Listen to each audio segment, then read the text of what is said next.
Hello everybody, it's great to be here with you today. I hope you're all happy. I'm certainly happy anyway. I hope school is going okay for you with the COVID. And it's really only about 80 days left to Santa Claus, so it's something to look forward to, isn't it? And Halloween as well. So I'm going to start off. My name is Gabriel Fitzmaurice, by the way.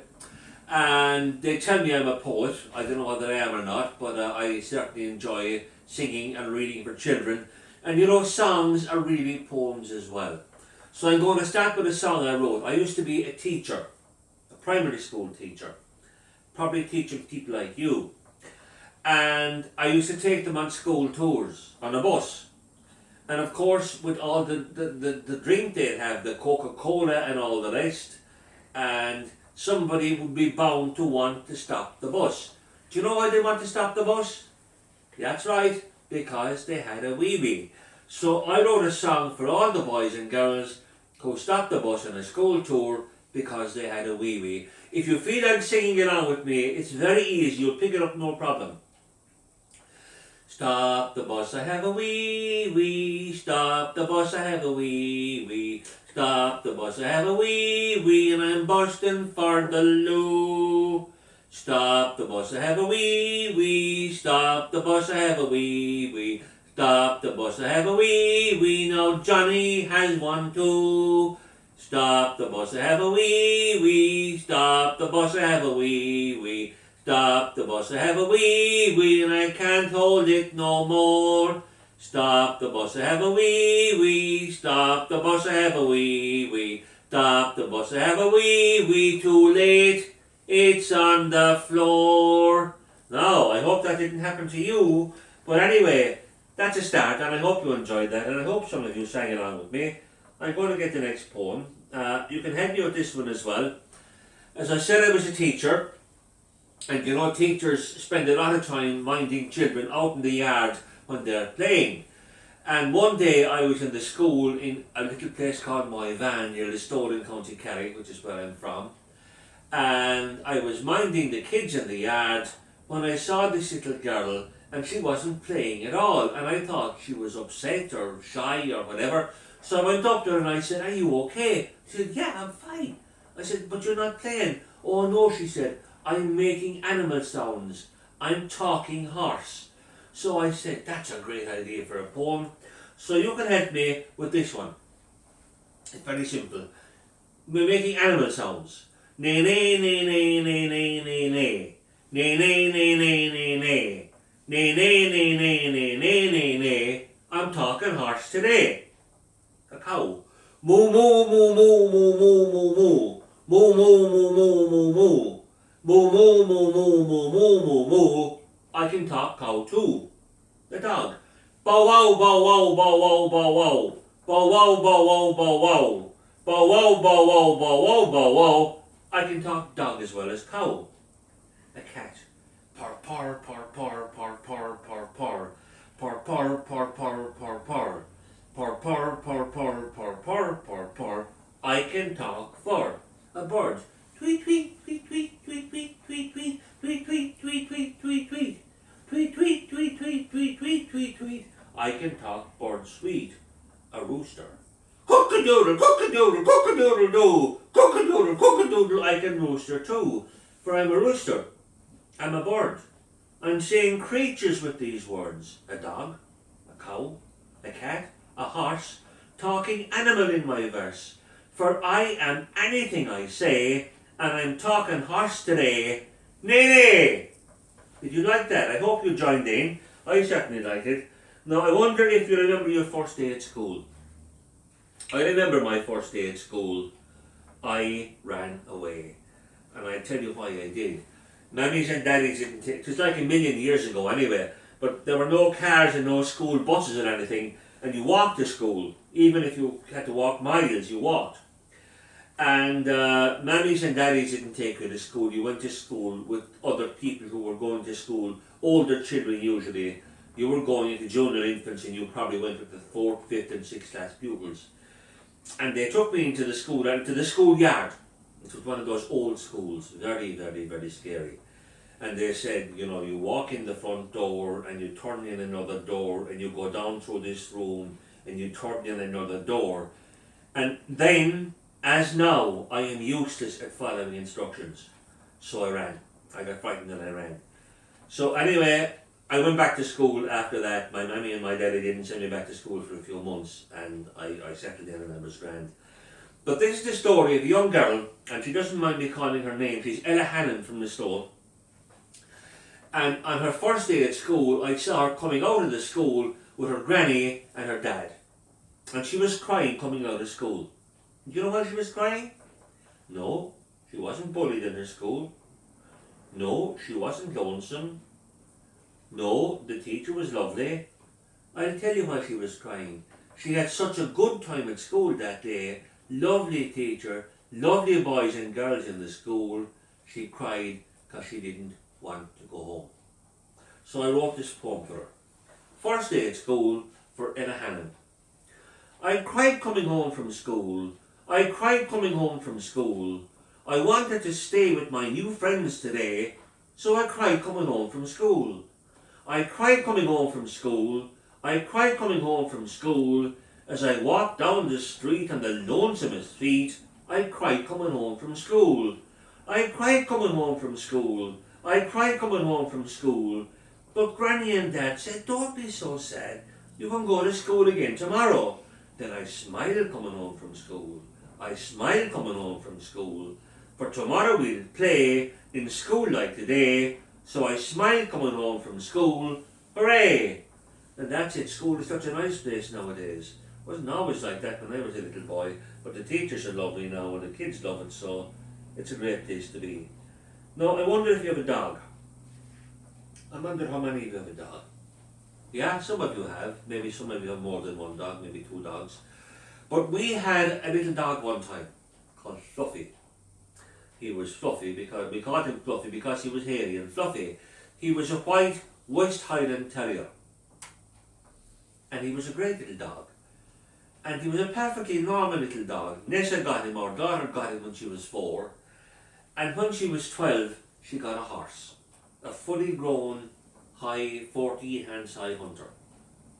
Now when I say hunter, they hunted but they didn't kill anything, they didn't kill any animals. They hunted a scent around the countryside. But anyway, when she got the horse whose name was Jack, Fluffy started acting very strangely. He started eating the horse's poops. And we got very worried. We thought the dog was having a nervous breakdown or something like that. Until we met one of the teachers, one of our friends on the hunt, and we said, Mary, what is wrong with our dog Fluffy that he's eating the horse's poops? And she said, there's nothing wrong with your dog Fluffy. All dogs eat horses' poops because there's vitamins in the horse's poops that are good for dogs. So with great relief, I wrote this poem. Fluffy licks our horse's poops and his mouth's all brown. You'd swear to look at that little dog 'twas the finest food in town. Fluffy licks our horse's poops, I don't know what he does, and when he's good and poopy, he licks it off his nose. Fluffy licks our horse's poops, we just can't make him stop, 'cause Fluffy licks our horse's poops every time he pops. Fluffy licks our horse's poops, why I just can't tell. Fluffy licks our horse's poops, perhaps he likes the smell. Fluffy licks our horse's poops, he looks a pure disgrace. Fluffy licks our horse's poops, and then he licks my face. Oh, oh, oh, oh. 1, 2, 1. I'll get the page here now and I'll talk to you. I wonder how many of you have an imaginary friend. Many people have imaginary friends. Now, I was an only child. I had no brothers or sisters. So I remember making up friends and all sorts of things. Not just imaginary friends, but imaginary games and all the rest as well. But I'm sure some of you out there have imaginary friends. And you know, it's great to have an imaginary friend because, particularly if you're an only child, when all the other children are away at home for the night or whatever, doing their lessons, you're never alone if you have an imaginary friend. I suppose it's the same as a book, and we're talking about book week. If you have a good book, you're never alone either. A book really could be like an imaginary friend because you can use your imagination. You can travel to space, you can travel to the centre of the earth, you can travel to faraway countries, you can be anybody, You can be like in the poem. You can be a horse, or you can be a rooster, or you can be a bird. You can be any kind of a man or a woman or child if you have a book, because imagination is the thing. But the imaginary friend anyway is this one, and it's for anybody who has an imaginary friend. My imaginary friend is with me every day. When there's no one else around, we play. She never ever teases me, calls me name or pulls my hair. She's always there to be my friend when no one else is there. My imaginary friend is always good and kind. I don't care if you insist she's only in my mind, 'cause I can see and hear her, smell her too and feel. Say what you like about her, she's real. Say what you like about her, she's real as you and I, and now I'm going to play with her. Goodbye. And then I'm going to tell you a story about my daughter Nessa, our daughter Nessa. She was about 3 years of age when this happened, and her brother John, our son John, was 5. And we were watching television in the sitting room one evening at home, and John left the sitting room to go to the kitchen to get something out of the fridge. But he only got as far as the door, because there was a spider on the door, and John was afraid of spiders. I know that some of you would be afraid of spiders, some of you won't, but some of you would be really afraid of spiders, like John was. John was afraid of spiders. So John got as far as the door, and he stiffened, he froze, and he started crying. He bawled. And Nessa fixed his problem. 3 years of age, fixed his problem, and this is true. This is not make-up, this is not imagination. Don't ask me if this is true. I'm telling you, this happened exactly as I tell you. Hairy spider on the wall.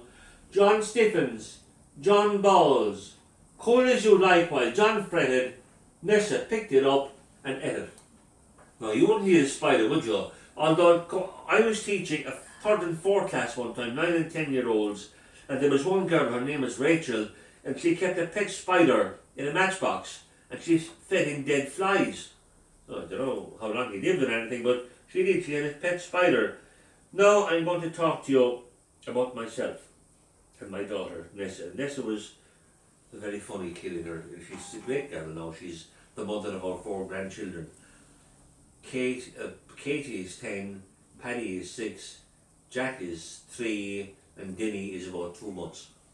But anyway, I used to be the one that put the kids to bed at night. And I'd be telling them stories. I put John to bed first, and then Nessa first, and John, depending on what happened. But this night anyway, I was putting Nessa to bed, and I told her the story. And she wanted another story. So I said, all right, I'll give you another story. And then I said, now Nessa, it's time to go to sleep. So she said, one more story, Dad. So I said, look, all right, but then that's it. This is the deal now, you're going to sleep. Okay, told her the story. She wanted a drink of water. So I got her a drink of water. And then I said, right now, Nessa, sleep. Then she had to go to the toilet, hadn't she? So she went to the toilet, and I said, now Nessa, you've had enough of this now, and I've had enough of this. You are going to sleep now. And then she thought of a plan to keep me in the room. She knew if she started talking about me, I'd want to hear what she said. And this is what she said. Daddy got a belly. It's very sticking out. And Mammy says he got it from drinking too much stout. Daddy's very cuddly. He's like a teddy bear. Safe and soft and spongy. Curly kind of hair. Daddy got a belly. He's going on a diet. Mammy said he better, and Daddy said he'd try it. Daddy got a belly, but soon he will be thinner, drinking no more porter and eating not less dinner. Needless to say, I listened to that. Now, page 44. I come from a small village called My Van in County Kerry. And once upon a time, you could buy petrol and diesel for your car in the village. There were a couple of filling stations. Now there are none. But anyway, this is going back a long time ago.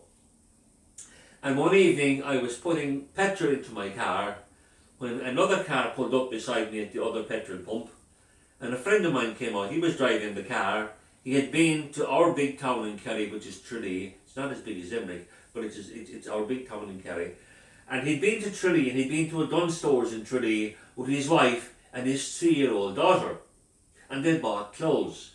And as we were filling the petrol into our cars, his little daughter had put on the new clothes in the car, and she jumped out of the car to show us her new clothes.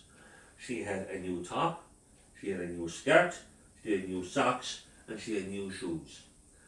But when she jumped out of the car, it wasn't the top she wanted to show us, it wasn't the skirt, it wasn't the socks, and it wasn't the shoes. This is true. What she wanted to show us was her new blue knickers. And this is what she said. I got new blue knickers in a packet on a hook. I'm wearing my new knickers. Do you want to see them? Look. I love my new blue knickers. I'm proud as proud can be. I can't wait to show my knickers. Everybody look at me. I got my new blue knickers. I'm proud as proud can be. I'm ready. Are you looking? My new blue knickers. See? So, wasn't that very silly? Now, shampoo. 65. I get the page first of all. I'm very organised, aren't I? And, do you know, when I was small, like a million years ago, there was no electricity in Ireland. In rural Ireland, anyway. That meant you had no electric light. That meant you had no television.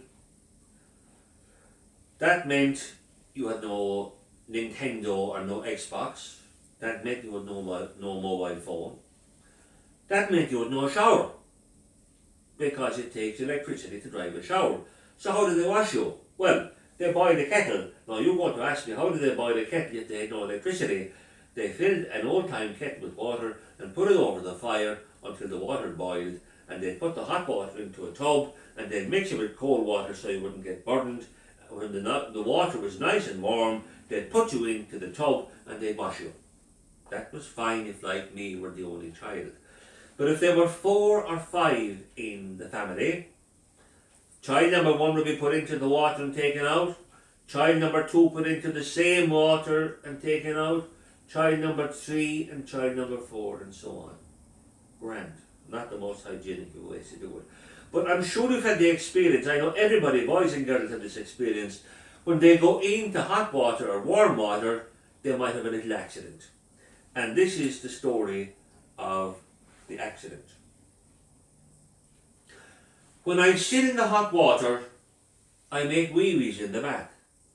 And no one knows I've done it, but I don't worry about that. And it's great to play with soap suds and do splishy-splashy there, and you forget you've made your wee-wees till it's time to wash your hair. And Daddy gets out the shampoo, and it's too late to cry that there's wee-wees in the water. It's in your ears and eyes, it's running down your nose and mouth, there's nothing you can do. And Daddy says you've nice clean hair when he's finished the shampoo. Oh my, you wouldn't like that now, would you? Now, Little Miss Muffet, I'm going to finish up with 2 little nursery rhymes. I think, 2 little nursery rhymes. Little Miss Muffet, I get paid 71 here, and you know the story of Little Miss Muffet, don't you? We'll do the proper story of Little Miss Muffet first of all, and then we'll do my version. Little Miss Muffet sat on a tuffet, eating her curds and whey, when along came a spider who sat down beside her and frightened Miss Muffet away. You know that, don't you? Well, one day we were in school and I had a second class, I suppose 8-year-old, and we were trying to make up different versions of nursery rhymes. And this is what we came up about Little Miss Muffet. Little Miss Muffet sat on the spider. He couldn't get away. He went splat. She squashed him flat, and his guts came out like whey. That's what really happened. And I finish up with this, and thank you very much for your attention. This is the story of Mary Had a Little Lamb. Now, you all know the story of Mary Had a Little Lamb. I'll just get to page 113. We'll sing it. You probably sing it in school, so we'll sing it. Will you sing it out with me? Please do. Mary had a little lamb, little lamb, little lamb. Mary had a little lamb, its fleece was white as snow. And everywhere that Mary went, Mary went, Mary went. Everywhere that Mary went, the lamb was sure to go. Come on. He followed her to school one day, school one day, school one day. Followed her to school one day, that was against the rule. It made the children laugh and play, laugh and play, laugh and play. Made the children laugh and play to see a lamb at school. Now that's the version, but that's not what happens to lambs. I'm sure many of you know what happens to lambs. It's quite a sad story really, because the real story of lambs is Mary had a little lamb. Each morning she would greet her. And then one day the butcher came and Mary got to eat her. Thank you very much.